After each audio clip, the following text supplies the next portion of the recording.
Hello बच्चों, बेटा तुम लोग पढ़ा रहे थे क्लास 12 में केमिकल काइनेटिक्स। ये बेटा फिजिकल केमिस्ट्री का चैप्टर नंबर 3 है ना बेटा। तो तुम लोग को पढ़ा रहे बेटा आपका चैप्टर नंबर 3 किसमें बेटा, क्लास 12 केमिस्ट्री में केमिकल काइनेटिक्स। क्या बाबू बता, बाबू क्या पढ़ा रहे बाबू, बता रहे बाबू केमिकल क्या बेटा, केमिकल काइनेटिक्स पढ़ा रहे थे। ठीक बेटा, केमिकल काइनेटिक्स में पढ़ाएंगे बेटा रेट लॉ क्या होता है। रेट लॉ बेटा, रेट लॉ पढ़ने से पहले हम बताएंगे कि टाइप्स ऑफ केमिकल रिएक्शन यहाँ पर पढ़ना है कि एलिमेंट्री रिएक्शंस किसको कहते हैं और कॉम्प्लेक्स रिएक्शन किसको कहते हैं। पहले इसको रेट लॉ पढ़ने से पहले हम बताएंगे बेटा types of chemical reactions. Types of chemical reaction जो पढ़ना है यहाँ पर, टाइप्स ऑफ केमिकल रिएक्शंस में बेटा एक पढ़ना है बाबू एलिमेंट्री रिएक्शंस। क्या पढ़ना बेटा, बोलो बाबू। एक पढ़ना बेटा एलिमेंट्री रिएक्शंस पढ़ना है, ठीक बेटा। और दूसरा पढ़ना बेटा कॉम्प्लेक्स रिएक्शंस। कॉम्प्लेक्स रिएक्शंस अगर ये दो पढ़ लेंगे तभी तुमको रेट लॉ समझ में आएगा, ठीक बेटा। तो पहले हेडिंग दो एलिमेंट्री रिएक्शंस किसको कहते हैं और फिर बात करेंगे कॉम्प्लेक्स रिएक्शन किसको कहते हैं। इसको पहले लिखो। चलो बेटा, सबसे पहले हम बात करते हैं कि एलिमेंट्री रिएक्शन किसको कहते हैं। बेटा हेडिंग दो एलिमेंट्री रिएक्शंस क्या है। एलिमेंट्री रिएक्शंस बेटा, एलिमेंट्री रिएक्शंस किसको कहते हैं बेटा, ऐसा रिएक्शन जो सिंगल स्टेप में रिएक्टेंट से बन जा प्रोडक्ट, मतलब रिएक्शन टेक्स प्लेस। देखो बेटा, बता बाबू, द रिएक्शन क्या बेटा takes place only क्या बेटा, सिंगल स्टेप। सिंगल स्टेप में क्या होता है बाबू, रिएक्टेंट से क्या बन जाए, प्रोडक्ट बन जाए। इसको बोलते हैं क्या, एलिमेंट्री रिएक्शन। मान ले बेटा ये कार्बन सॉलिड है, इसको हम ऑक्सीजन से रिएक्शन किए और क्या बन जाता है बाबू, कार्बन डाइऑक्साइड गैस। ये सिंगल स्टेप में रिएक्टेंट क्या बन जाता है, प्रोडक्ट। इसको बोलते हैं एलिमेंट्री रिएक्शन। तो पूछेगा एलिमेंट्री रिएक्शन क्या होता है, बता देना। जो रिएक्टेंट से प्रोडक्ट सिंगल स्टेप में कन्वर्ट हो जाता है सर, उसको बोलते हैं एलिमेंट्री रिएक्शन, ठीक बेटा। इसको लिखो। चलो बेटा, अब हम बात करते हैं कॉम्प्लेक्स रिएक्शंस के बारे में। बेटा कॉम्प्लेक्स रिएक्शंस क्या होता है, देखो बेटा कॉम्प्लेक्स रिएक्शंस, देखो रे बाबू कॉम्प्लेक्स रिएक्शंस। बेटा कॉम्प्लेक्स रिएक्शन का मतलब होता है कि रिएक्टेंट से प्रोडक्ट एक से ज़्यादा स्टेप लगे, मतलब reaction takes place several step, इसको क्या बोलते हैं, कॉम्प्लेक्स रिएक्शन। मतलब बेटा बोल सकते हो कि द रिएक्शन क्या बेटा टेक्स प्लेस, ठीक है, सेवरल स्टेप। क्या बेटा बता बाबू, सेवरल क्या है स्टेप्स है ना, आर कॉल्ड क्या बता बाबू, क्या बोलते हैं बता बाबू, बोलो रे, कॉम्प्लेक्स रिएक्शन बोलते हैं। जो रिएक्टेंट से प्रोडक्ट एक से ज़्यादा स्टेप में होता है उसको बोलते हैं बेटा कॉम्प्लेक्स रिएक्शंस, ठीक बेटा। जैसे मान ले बाबू एक कार्बन सॉलिड है, इसको हाफ O2 रिएक्शन करवाएं, मान ले बना बेटा कार्बन मोनोऑक्साइड गैस, ठीक बेटा। ये स्टेप 1 है, मान लेते हैं, मान ले बेटा स्टेप 1 है। फिर बेटा क्या हो गया, फिर मान बेटा कार्बन मोनोऑक्साइड, एक कार्बन मोनोऑक्साइड गैस को फिर बेटा क्या किया, हाफ O2 रिएक्शन करवाएं और बना कार्बन डाइऑक्साइड गैस। मान लो बेटा स्टेप 2 हुआ। स्टेप 2 बता, रिएक्टेंट से प्रोडक्ट कितना, 2 स्टेप लगा। पहले बना कार्बन मोनोऑक्साइड बना, फिर कार्बन मोनोऑक्साइड क्या बना, कार्बन डाइऑक्साइड बना। मतलब 2 स्टेप में रिएक्टेंट्स क्या बना, प्रोडक्ट बना। मान ले बेटा स्टेप 1 इसका स्लो स्टेप, मान लेते हैं, एज्यूम किए स्टेप 1 स्लो स्टेप।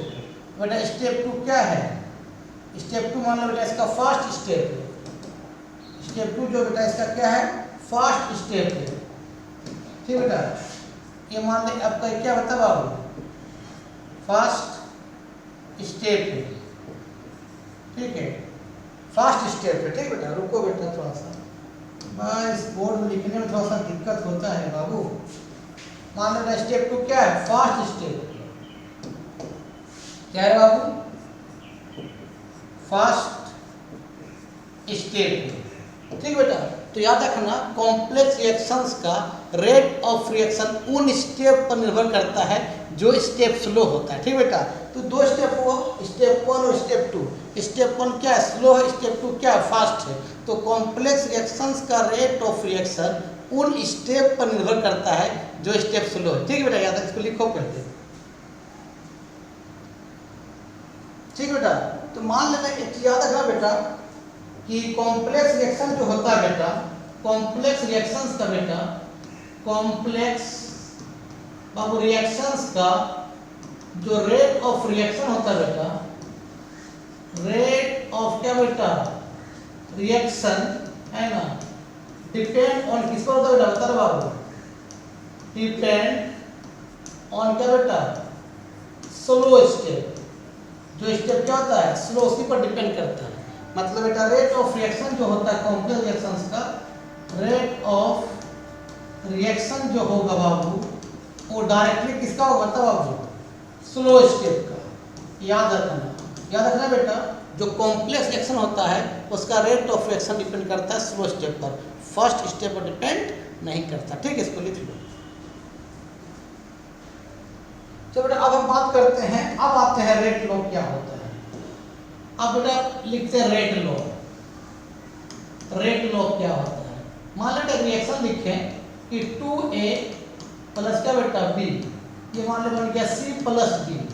मान लेते हैं एलिमेंट्री रिएक्शन से, एलिमेंट्री एक स्टेप में हुआ है, एलिमेंट्री रिएक्शन से बेटा, मान लो बेटा क्या था बाबू, ये एलिमेंट्री रिएक्शन से।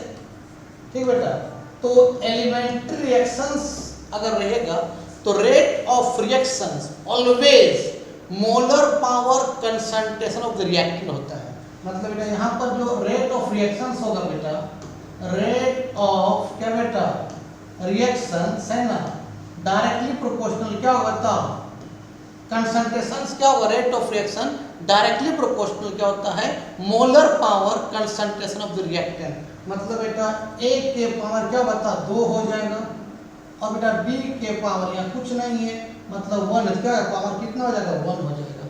मतलब rate of reaction directly proportional क्या होता है, molar power concentration of the reactant होता है। मतलब जितना रिएक्टेंट का मोल होगा बिकम्स पावर होगा। और बेटा इसको हम लोग बोलते हैं, इस इसका ब्रैकेट को बोलते हैं कंसंट्रेशन, कंसंट्रेशन। लेकिन कब होगा, जब एलिमेंट्री होगा तब। Rate of reaction always directly क्या होगा, molar power concentration of the क्या होगा, रिएक्टेंट होगा। इसको लिख लो बेटा पहले। ठीक है, लेकिन बेटा अगर कॉम्प्लेक्स रिएक्शंस होगा बेटा, अगर कॉम्प्लेक्स रिएक्शंस होगा बाबू ध्यान देना बेटा, हमको केमिकल काइनेटिक्स में यहाँ तक बेटा कॉम्प्लेक्स रिएक्शन के बारे में पढ़ना है, समझा बेटा। केमिकल काइनेटिक्स में ज़्यादातर क्या पढ़ना बेटा, कॉम्प्लेक्स रिएक्शंस के बारे में। मान लो बेटा इसी रिएक्शन को लिखे हैं 2A प्लस B, ये बन गया मान लो क्या C प्लस D। अगर रेट ऑफ रिएक्शन इसका रेट लो लिखना है बेटा, तो मान लो हमने एज्यूम किया बाबू रेट है ना ऑफ रिएक्शंस डायरेक्टली प्रोपोर्शनल बेटा, हमने ये A के पावर हम 2 को x मान लिए और B की पावर में क्या होता है, कुछ नहीं मतलब 1 होता, उसको हमने y मान लिया। ठीक है बेटा, तो यहाँ x जो होगा बेटा 2 हो भी सकता है और x बेटा 2 नहीं भी हो सकता है, 2 नहीं भी हो सकता बेटा, x 2 हो सकता है या x 2 नहीं भी हो सकता है, नहीं हो सकता है बेटा, y 1 हो भी सकता है, y 1 नहीं भी हो सकता है। कब, जब कॉम्प्लेक्स रिएक्शंस हो। कॉम्प्लेक्स रिएक्शंस में उसका रिएक्टेंट का जो नंबर ऑफ मोल है वो बिकम्स पावर हो भी सकता है और नहीं भी हो सकता है। ठीक बेटा, दैट मींस का अगर डिफाइन लिखेंगे बेटा तो क्या लिखेंगे, इसको लिख लो ना। अब इसका डिफाइन लिख देते हैं बेटा कि इसका क्या लिखो डिफाइन, कि रेट ऑफ रिएक्शंस लिख सकते बेटा, रेट ऑफ क्या बेटा, रिएक्शंस है ना, में और क्या बेटा, may not be क्या, मोलर पावर क्या बेटा, शॉर्ट लिखे कंसंट्रेशन, CON इस तरह लिख बड़ा से लिख देते हैं, कोई दिक्कत नहीं।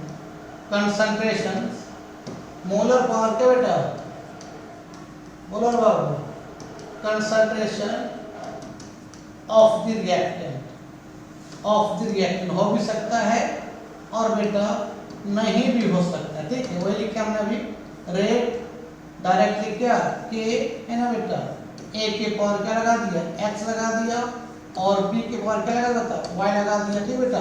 रेट अच्छा डायरेक्टली को हटा के लिखना है, लिखो बाबू,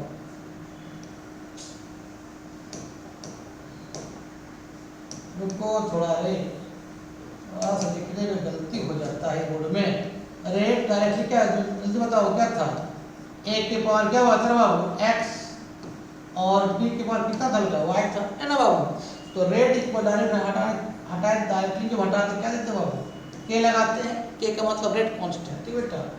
और हमने क्या बताया बाबू, a के पावर x और क्या लिखा, b के पावर y, और हमने ये बताया बाबू कि x 2 हो भी सकता है और x बाबू 2 नहीं भी हो सकता है बेटा, y 1 हो सकता है और y 1 नहीं भी हो सकता है। इसी बोलते हैं क्या बेटा, रेट ऑफ रेट, किसके लिए, कॉम्प्लेक्स रिएक्शन के लिए। और हमको पढ़ना किसके बारे में, कॉम्प्लेक्स रिएक्शंस के बारे में पढ़ना, इसको लिख लो।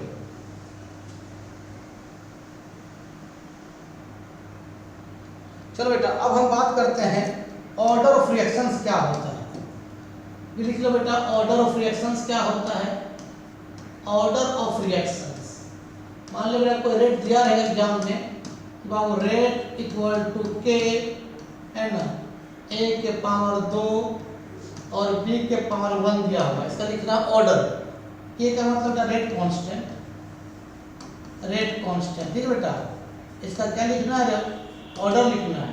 तो ऑर्डर का फार्मूला क्या होगा, जितना पावर होगा ना सबको सम कर दो। ऑर्डर का फार्मूला क्या होगा, जितना पावर होगा सबको सम कर दो, ठीक बेटा। क्या हो जाएगा, 2 + 1 कितना होगा, ऑर्डर कितना होगा, 3 हो जाएगा, ठीक है, लिख लो। मान लो बेटा ऐसे भी क्वेश्चन दे दिया आपको, ठीक है, कि मान लो बाबू रेट इक्वल टू क्या बेटा, के और क्या a के पावर 1/2 और b लिख दिया कितना, -1। इसका ऑर्डर लिखिए। जब ऑर्डर का फार्मूला क्या, सब पावर को जोड़ दो, कितना जो बताओ, 1/2 फिर प्लस फिर क्या बेटा माइनस है, -1 है, क्या लिखा 1/2 प्लस माइनस -1, एलसीएम ले लो, कितना हो जाएगा 2 हो जाएगा, ये 1 - 2 हो जाएगा, मतलब -1/2 होगा। इस तरह ऑर्डर होगा, है ना, जितना पावर रहेगा सबको सम कर दो, ठीक है, इसे बोलते हैं ऑर्डर ऑफ रिएक्शंस। चलो बेटा समझ में आ गया। अब याद रखना है तुमको ये पढ़ना है सिलेबस में, order of reaction, types of order of reaction बेटा, जो नेक्स्ट क्लास में पढ़ाएंगे। टाइप्स ऑफ क्या बेटा, ऑर्डर ऑफ रिएक्शंस, ठीक बेटा। तो एक पढ़ना है बेटा आपका जीरो ऑर्डर रिएक्शंस पढ़ना है, एक पढ़ना बेटा क्या, जीरो ऑर्डर रिएक्शंस पढ़ना है बेटा, है ना। और दूसरा पढ़ना है बेटा फर्स्ट ऑर्डर रिएक्शंस पढ़ना है। तो फर्स्ट ऑर्डर क्या पढ़ना बाबू, रिएक्शंस पढ़ना है। और बेटा सेकेंड ऑर्डर का सिर्फ यूनिट पढ़ना, उसका डेरिवेशन नहीं पढ़ना है। सेकेंड ऑर्डर का बेटा ओनली यूनिट पढ़ना है, ओनली यूनिट, उसका डेरिवेशन को नहीं पढ़ना, ठीक है। सेकेंड और थर्ड का यूनिट पढ़ना, उसका डेरिवेशन को नहीं पढ़ना, सिर्फ जीरो ऑर्डर रिएक्शंस और फर्स्ट ऑर्डर रिएक्शन का क्या पढ़ना, डेरिवेशन पढ़ना, ठीक है। तो नेक्स्ट क्लास में हम बात कर देंगे जीरो ऑर्डर रिएक्शंस क्या है, उसके बाद फर्स्ट और सेकेंड पढ़ाएंगे, उसका न्यूमेरिकल बताएंगे। सेकेंड तो पढ़ना नहीं, सिर्फ सेकेंड और थर्ड का यूनिट पढ़ा देंगे, ठीक बेटा, इसको लिख लो। तो बेटा आज का वीडियो यही समाप्त करते, वीडियो अच्छा लगता है देखो दोस्तों, क्या करो, तब तक के लिए बाय बाय।